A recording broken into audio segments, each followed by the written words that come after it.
सन 1905 के लगभग हिमाचल प्रदेश के लार्जर एरिया में गोरखा फोर्सेस का डोमिनेशन था। वो तलवार, घोड़ा और बंदूक लेकर इस एरिया में दौड़ रहे थे और यहाँ के लोकल राजा जो थे उनको बहुत हद तक ये नेपालीज हरा चुके थे।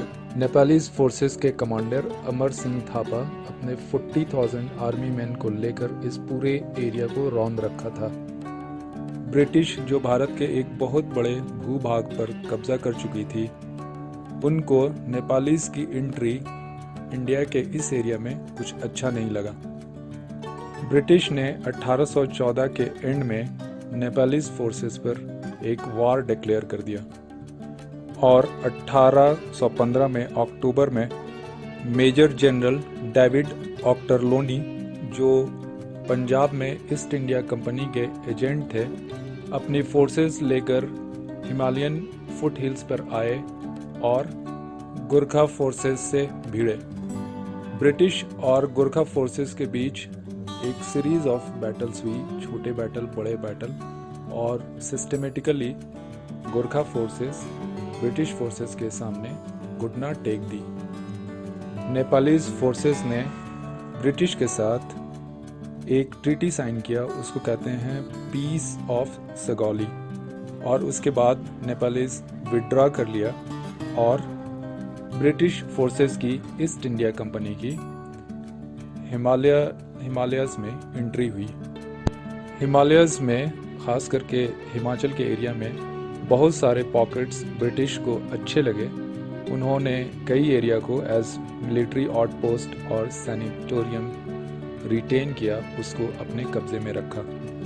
ये शिमला बनाने का और शिमला को क्रिएट करने का एक पहला डेफिनेटिव। 1816 में एक ब्रिटिश सर्वेयर आए इस एरिया में और वो रिज पे रुके। रिज पे उन्होंने एक टेंट लगाया और उनका कहना है कि इस एरिया में विलेजेस जो हैं काफ़ी दूर पे लोकेटेड हैं और खाने पीने का जो सामान का सप्लाई है वो काफ़ी कम है। हिमाचल में ब्रिटिश फोर्सेस का आर्मी का हेडक्वार्टर सुबाथू हुआ करता था और इस जगह पे जो आर्मी का कमांडर जो थे उनका नाम था चार्ल्स कैनेडी। उसके बाद करीब 1822 में चार्ल्स कैनेडी ने शिमला में एक पक्का घर बनाया। इस घर को कैनेडी हाउस कहा गया। इस घर को वो एक समर रेसिडेंस के तौर पे यूज़ करते थे। 1827 में विलियम पिट एमहर्स्ट, जो इंडिया के गवर्नर जनरल थे और जिनकी ऑफिस कलकत्ता में थी, शिमला आए और कैनेडी हाउस में एज ए गेस्ट रुके। वो कहते थे कि इम्पेरर ऑफ चाइना, चाइना का राजा, और मैं पूरे इंसानियत की जो आधा इंसानियत है उस पर राज करते हैं और फिर भी हम दोनों को ब्रेकफास्ट करने का टाइम है। शिमला में अपने ठहराव के दौरान एमहर्स्ट राजा ऑफ गढ़वाल से मिले, बुशहर के राजा से मिले और राणा ऑफ जुब्बल से मिले। लेकिन एमहर्स्ट को शिमला उतना पसंद नहीं आया। उनको लगा कि मानसून आने के बाद जो पेड़ पौधे और बढ़े आते हैं, वेजिटेशन बढ़े आते हैं, बारिश खूब होती है, तो ये जगह रहने के लायक नहीं रहता है। उन्होंने विलियम बेंटिंग को कहा कि शिमला में इतने डैम्प फॉग्स हो जाते हैं कि कई दिनों तक सूरज दिखता नहीं। उनके जाने के बाद अगले साल 1828 में commander in chief British forces के स्टेपल्टन कॉटन कॉम्बरमेयर आए और वो भी कैनेडी हाउस में रुके। उस दौरान कॉम्बरमेयर के एडीसी गॉडफ्राई मुंडी एक साधारण सा हट में रहे और वो हट ऐसा था कि जिसमें प्याज और आलू रखा जाए। कॉम्बरमेयर ने एक अच्छा और एक इम्पॉर्टेंट काम करवाया। उन्होंने शिमला का पहला रोड बनवाया। यह रोड चौड़ा और लेवल्ड था और ये माउंट जाखू के करीब था और इसकी लंबाई करीब 3 माइल थी और यही सड़क बाद में शिमला का माल बना। दूसरा इम्पॉर्टेंट काम इन्होंने ये करवाया कि एक ब्रिज बनवाया जो मेन शिमला को छोटा शिमला से जोड़ता था।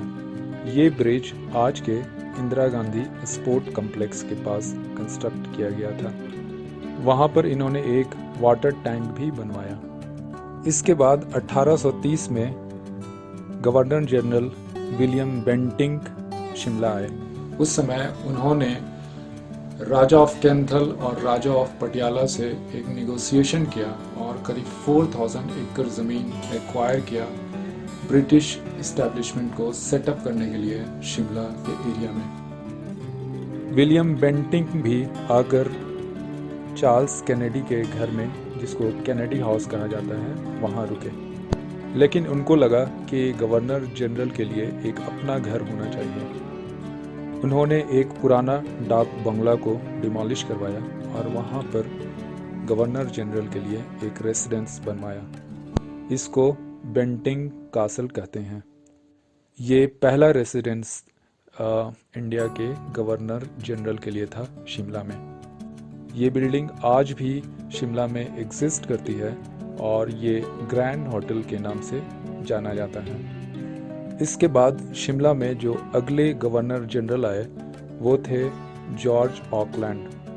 1836 में इनके लिए एक बड़ा घर खरीदा गया जिसको ऑकलैंड हाउस कहते हैं। ऑकलैंड के रिटायर होने के बाद अगले जो गवर्नर जनरल्स थे, जैसे लॉर्ड एलनबरो एंड हार्डिंग, वो सब भी आकर उस घर में रुकते थे। उस कॉम्प्लेक्स में आज के डेट में लड़कियों का स्कूल शिमला में चलता है। इस तरह से ब्रिटिश का और शिमला का संबंध गहरा होता गया और 1864 में ब्रिटिश ने शिमला को ब्रिटिश इंडिया का समर कैपिटल डिक्लेयर किया।